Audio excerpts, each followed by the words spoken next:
സിനിമയെക്കുറിച്ച് പറയുമ്പോൾ ആദ്യം മനസ്സിൽ വരുന്നത് 2 വർഷം മുന്നേ ഇറങ്ങിയ ട്രാഫിക് എന്ന സിനിമയാണ്. ഇത് വളരെ സമാനമാണ്. 2 സിനിമകളും ജനുവരിയിലാണ് ഇറങ്ങുന്നത്. ജനുവരിയിൽ ഇറങ്ങുകയും ഈ പറഞ്ഞ പോലെ ഒരു വലിയ കെട്ടുകാഴ്ചകളില്ലാത്ത സിനിമകളായിരുന്നു രണ്ടും. എന്നാൽ രണ്ടിൻ്റെയും റിസൾട്ട് ഏകദേശം ഒന്ന് തന്നെയാണ്. എനിക്ക് തോന്നുന്നു ട്രാഫിക്കിനേക്കാൾ വലിയൊരു ഹിറ്റായിട്ട് മാറാൻ സാധ്യതയുള്ള ഒരു സിനിമയാണ് 1983. അപ്പോൾ ഓൾറെഡി ഇതിൻ്റെ റിവ്യൂസും ഒക്കെ അങ്ങനെയാണ് നിൽക്കുന്നത്. മാത്രമല്ല ഈ 1983യുടെ ഏറ്റവും വലിയൊരു പ്രത്യേകത എന്ന് വെച്ചാൽ നമ്മൾ കണ്ടുവന്ന ഒരു മലയാള സിനിമയുടെ രീതികളിൽ നിന്ന് മാറിയിട്ടുള്ളൊരു സ്റ്റോറി ടെല്ലിംഗ് ആണ് ഇതിൻ്റെത്. ഇതിൽ പറഞ്ഞിരിക്കുന്ന കഥ എല്ലാവർക്കും പരിചിതമാണ്. അവരുടെ വീടുകളിൽ അല്ലെങ്കിൽ അയൽപ്പക്കങ്ങളിൽ നടന്നിട്ടുണ്ട്. പക്ഷേ അതൊരു സിനിമയുടെ ഫോർമാറ്റിലേക്ക് എത്തിക്കാൻ പറ്റുമെന്ന് ആരും ചിന്തിച്ചിട്ടുണ്ടാവില്ല, എബ്രിഡ് ഷൈൻ ഒഴികെ. അപ്പോൾ എബ്രിഡ് എന്നോട് ആദ്യം ഈ കഥ പറയുന്നത് ഏകദേശം ഒരു 1.5 വർഷം മുന്നേ ബഡ്ഡി എന്ന് പറഞ്ഞ സിനിമയുടെ ലൊക്കേഷനിലാണ്. ബഡ്ഡിയുടെ ലൊക്കേഷൻ ഊട്ടിയിലായിരുന്നു. അപ്പം അവൻ ഊട്ടിയിൽ വന്നിട്ട് ഈ കഥ എന്നോട് പറയുമ്പോൾ എന്നെ ആകർഷിച്ച ഏറ്റവും വലിയ ഘടകം, ഞാൻ ആസ് ആൻ ആക്ടർ ഞാൻ ആദ്യമായിട്ട് ഒരു ക്രിക്കറ്റ് കോച്ചായിട്ട് ചെയ്യുന്നു എന്നുള്ളതല്ല. അതിനപ്പുറം ആ സിനിമയുടെ ഒരു നന്മയായിരുന്നു. കാരണം 1983 എന്ന് പറയുന്നത് മലയാളിയെ സംബന്ധിച്ചല്ല, ഇന്ത്യയെ സംബന്ധിച്ചിടത്തോളം ഏറ്റവും പ്രധാനപ്പെട്ട, ഇന്ത്യയുടെ ഒരു സോഷ്യോ എക്കോണമിക് ഡൊമെയിനിൽ സാമൂഹ്യമായ ഇടപെടലുണ്ടാക്കിയൊരു വർഷമാണ്. 1983 ഇന്ത്യ ക്രിക്കറ്റിൻ്റെ വേൾഡ് കപ്പ് എടുക്കുന്നു എന്നുള്ളത് ക്രിക്കറ്റ് പ്രേമികളുടെ മാത്രം കാര്യമാണ്. പക്ഷേ ആ ക്രിക്കറ്റ് പ്രേമികളുടെ കാര്യം മാത്രമാകുമ്പോൾ ആ ക്രിക്കറ്റ് പ്രേമികൾ ഒന്നടങ്കം ഓരോ കുടുംബത്തിൻ്റെ അംഗങ്ങളാണ്. അപ്പോൾ ഇതിനെ ഇൻഡയറക്റ്റായിട്ട് പ്രതിഫലിച്ചത് ഇന്ത്യയുടെ കുടുംബ ജീവിതത്തിലാണ്. ഓരോ അച്ഛനും അമ്മയും അവരുടെ മകനെ എന്താക്കണമെന്ന് സ്വപ്നം കൊണ്ടോ അതിൻ്റെ വിപരീത ദിശയിൽ ഇവർ സഞ്ചരിക്കാൻ തുടങ്ങിയതെപ്പോഴാണ്. അതേസമയം ഈ ക്രിക്കറ്റ് കൊണ്ട്, അല്ലെങ്കിൽ ഈ ക്രിക്കറ്റിൻ്റെ ഒരു ഏകദാനമായ അല്ലെങ്കിൽ ഏകപക്ഷീയമായിട്ടുള്ള ഒരു മോട്ടിവേഷൻ കൊണ്ട് മറ്റ് പല തുറകളിലും വലിയ നിലയിലെത്തിയ ഒരുപാട് പേരുമുണ്ടായി. കാരണം ഒരു കളിയോടുള്ള, അല്ലെങ്കിൽ ഒരു അത്ലറ്റ് ആവുക, അല്ലെങ്കിൽ ഒരു ഫുട്ബോളർ ആവുക, ക്രിക്കറ്റർ ആവുക എന്നുള്ള ഒരൊറ്റ ലക്ഷ്യം വെച്ചുകൊണ്ട് വളരുന്ന ഒരു കുട്ടി, അവൻ ഏതെങ്കിലും ഒരു പോയിന്റിൽ മറ്റൊരു ലക്ഷ്യത്തിലേക്ക് അവൻ്റെ ഇൻട്രസ്റ്റ് വരികയാണെങ്കിൽ ഈ ക്രിക്കറ്റിനോട് കാണിച്ച അതേ ഡിറ്റർമിനേഷൻ ഇവനോടും കാണിക്കും. അപ്പോൾ അതിലൊക്കെ പ്രഗത്ഭരായ ഡോക്ടേഴ്സ് ഉണ്ടായി, സോഫ്റ്റ്വെയർ എഞ്ചിനീയേഴ്സ് ഉണ്ടായി. ഇങ്ങനെ വന്ന ഈ തലമുറയിൽ ഇപ്പോൾ 1983 കാണുന്ന എല്ലാവരും ഈ തലമുറയുടെ ആൾക്കാരാണ്. ക്രിക്കറ്റ് ഒരു ഘട്ടം വെച്ച് ഉപേക്ഷിച്ച് അവരുടെ അക്കാഡമിക്സ് തേടിപ്പോയ ആൾക്കാരാണ്. അപ്പോൾ ഇന്ന് എഞ്ചിനീയർമാരും ഡോക്ടർമാരും വക്കീലന്മാരും ബ്യൂറോക്രാറ്റുകളും എല്ലാവരും ഇത് കാണുമ്പോൾ, എന്തിന് ചുമടെടുക്കുന്ന ആൾ പോലെ കാണുമ്പോൾ ഇത് ഞങ്ങളുടെ കഥയാണെന്നുള്ളത് പെട്ടെന്ന് ഐഡൻറ്റിഫൈ ചെയ്യും.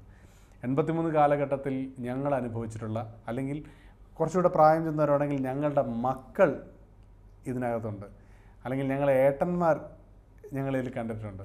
അപ്പോൾ ഇതിൽ നിവിൻ പോളി ചെയ്യുന്ന രമേശൻ എന്ന കഥാപാത്രം 83 വേൾഡ് കപ്പ് കണ്ടിട്ട് ഏറ്റവും അധികം ഇൻസ്പയർഡായിട്ട്, എന്നാൽ ഞാൻ അടുത്ത ഗവാസ്കറായി കളയാം അല്ലെങ്കിൽ വെങ്കസ്കറായി കളയാം എന്ന് പറഞ്ഞ് ഇറങ്ങുന്ന ഒരാളാണ്. പക്ഷേ ഹാർഷ് റിയാലിറ്റി എന്ന് പറയുന്നൊരു കാര്യം ഉറപ്പായിട്ടുമുണ്ട്. ബട്ട് സ്റ്റിൽ അയാൾ ആ സ്വപ്നം വിടുന്നില്ല. അപ്പോൾ അതൊരു ക്രിക്കറ്ററുടെ സ്വപ്നം മാത്രമല്ല, അതൊരു വലിയ ജനതയുടെ സ്വപ്നമാണ്. അത് ക്രിക്കറ്ററാവാൻ ഇറങ്ങിത്തിരിച്ച ഒരാളുടെ കഥയല്ലത്. എന്തെങ്കിലും നേടണം എന്ന് ആഗ്രഹിച്ചിറങ്ങുന്ന നമ്മളുടെ ഓരോരുത്തരുടെയും കഥയാണ്.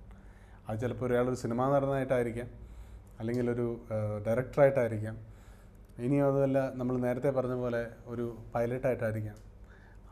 ഇങ്ങനെയുള്ള സ്വപ്നങ്ങൾ വിതച്ച ചില സന്ദർഭങ്ങൾ നമ്മുടെ കുട്ടിക്കാലത്തുണ്ടാവും. അതിൽ നിന്ന് നമ്മൾ എത്രമാത്രം ആ ഒരു സ്വപ്നത്തിലേക്ക് നമ്മൾ കല്ലുകൾ എറിയുന്നു, അല്ലെങ്കിൽ നമ്മൾ വിടർച്ചകൾ തേടുന്നു എന്നുള്ളത് മാത്രമാണ് നമ്മളവിടെ എത്തിച്ചേരുന്നു എന്നുള്ളതിൻ്റേത്.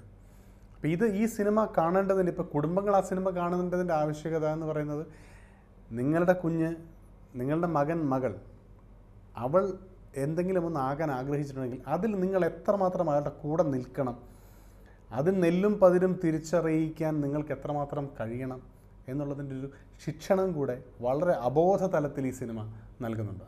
100%. ഞാൻ മടൽ വെട്ടി ഞാനും കളിച്ചിട്ടുണ്ട്. എൻ്റെ ഒരു ഇപ്പോഴത്തെ രൂപഭാവങ്ങൾക്കനുസരിച്ച് ഞാനൊരു ക്രിക്കറ്റ് ആവുമെന്ന് എനിക്ക് തോന്നുന്നില്ലെങ്കിലും ഞാനിത് ചെയ്തിട്ടുള്ള ആളാണ്. ഞാൻ മടൽ വെട്ടി കളിച്ചിട്ടുണ്ട്.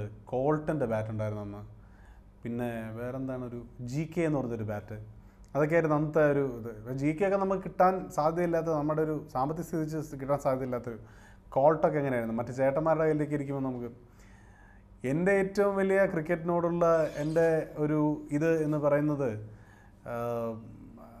എനിക്ക് എന്താ നിഷാൻ എന്ന് പറയും ഹിന്ദിയിൽ, അതായത് ഒരു simple of my dedication and commitment to cricket ആയിട്ട് എനിക്ക് കാണിക്കാൻ പറ്റുന്ന എൻ്റെ ഇവിടുത്തെ മുറിവാണ്. എനിക്കൊരിക്കലും ഇത് പൊക്കി ചെയ്യാൻ പറ്റാത്തതിൻ്റെ കാരണം ക്രിക്കറ്റാണ്. കാരണം എനിക്കിവിടെ ഒരു 8 സ്റ്റിച്ചുള്ളൊരു മുറിവുണ്ട്. അതെൻ്റെ കുട്ടിക്കാലത്ത് എനിക്ക് തോന്നുന്നു 5ാം ക്ലാസ്സിലോ മറ്റോ പഠിക്കുമ്പോൾ വിക്കറ്റ് കീപ്പറായിട്ട് നിൽക്കുമ്പോൾ ഒരാൾ സ്വീപ്പ് ചെയ്ത് എൻ്റെ തലയ്ക്കാണ് കൊണ്ടത്. അപ്പോൾ അവിടുത്തെ ഏതോ ഒരു പ്രാദേശിക നഴ്സിംഗ് ഹോമിലേക്ക് ഒരു ഓട്ടോറിക്ഷയിൽ ഈ 11 വയസ്സുകാരൻ പോകുന്ന ഒരു കാഴ്ചയാണ് എനിക്ക് ക്രിക്കറ്റിനെ കുറിച്ചുള്ള ആദ്യത്തെ ഓർമ്മ എന്ന് പറയുന്നത്. പിന്നീട് ഒരുപാട് ആ ഒരു അടിയും എന്നെ തളർത്തിയില്ല. അതിനുശേഷവും സ്കൂളിലൊക്കെ നമ്മൾ കളിക്കുമായിരുന്നു. പക്ഷേ പിന്നീട് എപ്പോഴോ എനിക്ക് തോന്നുന്നു പിന്നെ എനിക്ക് വളരെ ഇതായിട്ടുള്ളത് ബെൻസൺ ആൻഡ് ഹെഡ്ജസ് കപ്പാണ്. കാരണം ആ സമയത്തായിരുന്നു SSLC പരീക്ഷ. SSLC 9th ആണ്. അപ്പോൾ ബെൻസൺ ആൻഡ് ഹെഡ്ജസ് നമുക്ക് ഭയങ്കര ഇതാണ്. കാരണം വൈറ്റ് ബോളാണ്, തണുപ്പത്താണ് കളി നടക്കുന്നത്.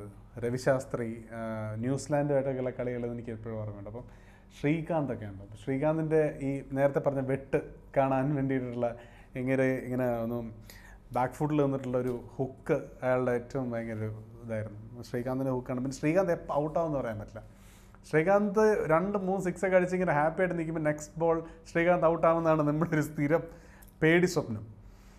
പിന്നെ അന്നും നിന്നിരുന്നത് കൊട്ടി നിൽക്കുന്നത് രവിശാസ്ത്രിയാണ്. ഇങ്ങനെ ഔട്ടാവത്തില്ല, പക്ഷേ റണ്ണും എടുക്കത്തില്ല. അങ്ങനെ പിന്നെ ഈ ചുവന്ന ബോൾ, അന്നൊരു സ്പോർട്സ് സ്റ്റാർ എന്ന് പറഞ്ഞിട്ടൊരു മാഗസിൻ ഉണ്ടായിരുന്നു.